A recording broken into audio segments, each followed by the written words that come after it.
Hello, welcome to Mitsuperboy Experience YouTube channel, and today we are reviewing the Ricoh Theta V. Hello. Oh, I was just going to chip in and say hi, I'm Alex, and I'm here with Tim, just helping him a little bit with this today. So, Tim, you used to have the older version of this camera. Yes. Yeah, which was the S. Was that the S model? Ricoh Theta S, yes. S, yeah. Okay, so tell us a little bit about what the main differences between this and the older model are.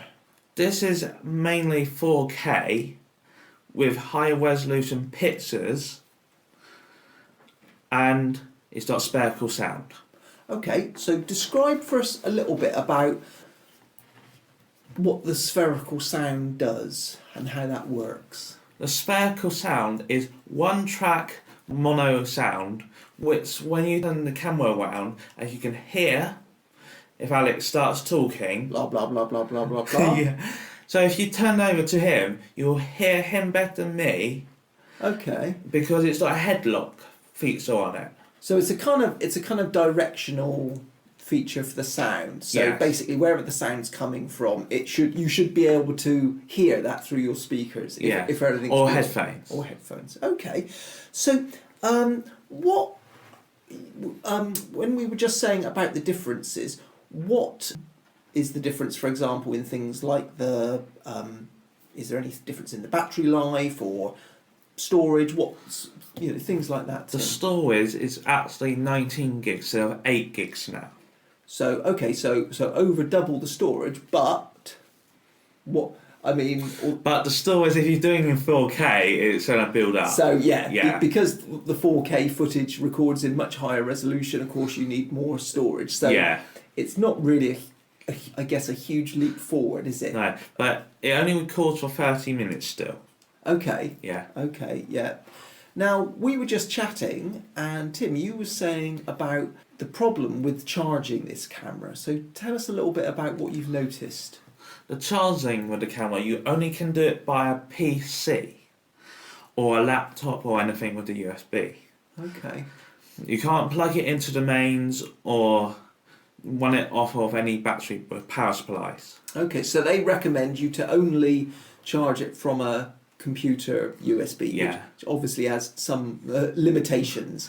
Yeah. Now, we were chatting earlier, and whilst obviously we're not recommending it, I can't quite see myself why you couldn't use a low output phone charger. So as long as it's not like an iPad power charger, something that's got low ampage. But I don't know, that's certainly not recommended, and Theta only say no, you only charge it from the laptop. So and their lead. Right. Yeah. So if you want to keep your warranty intact, then obviously that's what you do. Yep. Okay. So Tim, we just talked a little bit about some of the differences that you've noticed. How does the actual filming differ? What have you noticed between this and the older version? Well, the filming quality looks much better than the Theta S.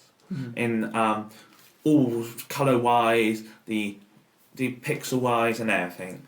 Okay, now I must admit, having worked with you with the older model quite a bit, I certainly noticed that. I certainly noticed that this one does seem a lot sharper, and so it should for 4K. So how have you found like the user interface and everything on this model? How easy is it to use, basically?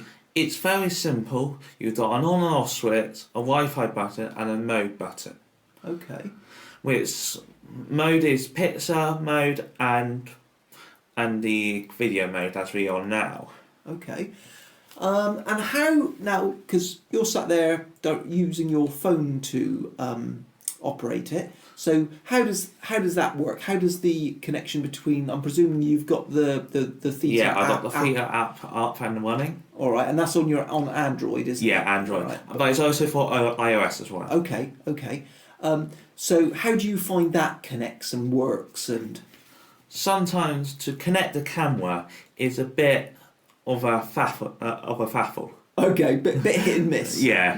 Sure. But that's all what it is basically. Okay, but is it quite easy to use kind of app and everything? And does it make using the Theta much easier? Yeah, it's it's a simple app, but it's very slow. Okay. Now I've got one of the Theta pages up in front of me here, and it's basically saying what we were just talking about. That obviously you're looking at 4K recording. What I was interested in was the battery life, which of course right at this second I can't find. I think they said it was 80. Yeah, here we are. Obviously there's no removable battery, but they reckon you should get, if you're recording 4K, you should get about 40 minutes of footage time on this one. And obviously if you drop to 2K resolution, then you're going to get about 130 minutes recording time. And they reckon the internal battery is good for about 300 images or 80 minutes per charge. So does that kind of sound about right from your experience of using it in the real world? Yes. Yeah. Now the thing that shocked me, Tim, was you were just describing, I said, how long does it take to charge up over the PC? And what did you say? About a day. About a day. Yeah, and you had to have the PC on or laptop on. Okay. To make it charge. So, I think it's supposed to be a few hours, isn't it? Normally it's a couple of hours. So, not so good. But that's just obviously Tim's experience there. So, Tim, is there anything else you'd like to add to your review? I mean, anything you've noticed about... we've talked about the recording quality being much better. Any other little things that you've noticed that kind of make it different to the last model, that have been improved upon or aren't as good as the last model? Anything like that? What are your thoughts? Well, another way to connect to the camera is the Bluetooth. Right. Bluetooth doesn't do so much as the Wi-Fi, but you can basically do whatever you like with it, set of transfer for photos and videos. But also, you can use the camera as a playback function. Right, so how does that work? So if you've got a Fire Stick or any other brands, you can use the camera to connect to it. Right. And then you can use the camera as a remote to look around your 360 videos or photos. Oh, okay. Oh, so that's an interesting function then. Yeah. Okay. And of course it's Android based, so they can push updates through it as well. Right, okay. All right, Tim. Well, now do you know offhand what this one retails at in the UK? It's at £399.99. Okay. So, I mean, it's certainly, we've had some experience with Theta and also with Nikon, and I've got to say, I personally think this is I just think it's a nicer product. It feels nicer. Obviously, because we're filming on it, we can't show you, but it's got a very quality feel about it, and it just seems to just work. I've noticed like the stitching between when you're viewing in 360 seems much better on this than on the Nikon, for example. Yeah. Okay. It seems to me that they're very much kind of market leaders at the moment. Would you agree with that? Yes. But with this, it's very small and portable. So if you want to slip it in your pocket, you can just slip it in your pocket and get it out and take a picture or video. Yeah. It's certainly that's right. It's certainly got that shape to it that makes it easy.